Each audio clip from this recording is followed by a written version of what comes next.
হরে কৃষ্ণা। আজকে নিয়ে এসেছি একাদশী স্পেশাল একটা দারুণ রেসিপি, শ্যামার পায়েস। এবার চলো দেখে নিই চটপট এটা কী করে তোমরা বানাবে।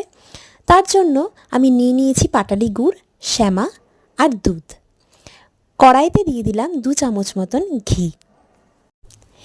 এর মধ্যে আমি এবার শ্যামা দিয়ে হালকাভাবে ভেজে নেব।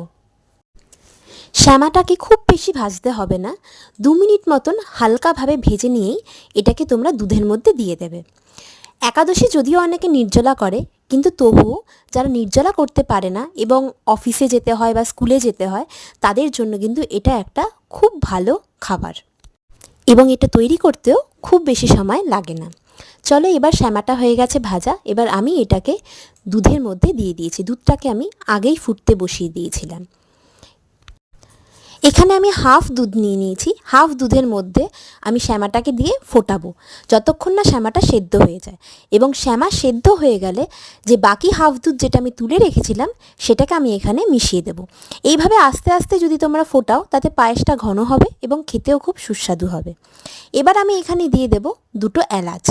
গোবিন্দভোগ চাল দিয়ে যখন আমরা পায়েস করি, গোবিন্দভোগ চালের কিন্তু নিজস্ব একটা সেন্ট থাকে, কিন্তু শ্যামার তো সেটা থাকে না। তাই যাতে শ্যামার কোনো গন্ধ না বেরোয়, তার জন্য আমি এখানে 2টো এলাচ দিয়ে দিয়েছি, তাতে সেন্টটাও খুব ভালো হবে। এই যে দেখছো, আমি অল্প অল্প করে দুধ মিশিয়ে নিচ্ছি এবং এই দুধটাকে তোমরা কিন্তু কন্টিনিউয়াসলি নাড়তে থাকবে যাতে নিচে ধরে না যায়।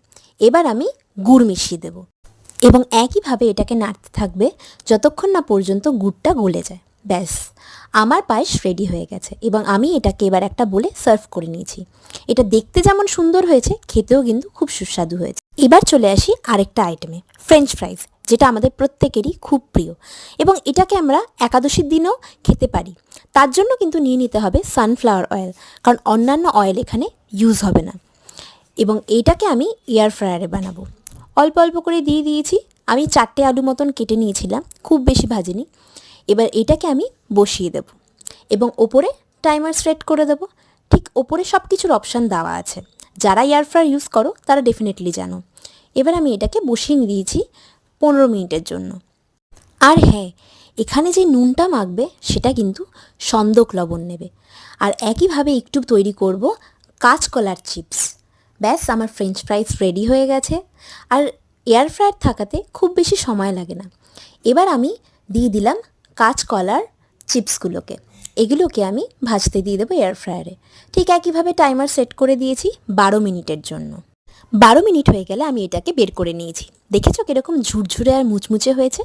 ব্যাস, এবার আমি এটাকে প্লেটে সার্ভ করে নিয়েছি।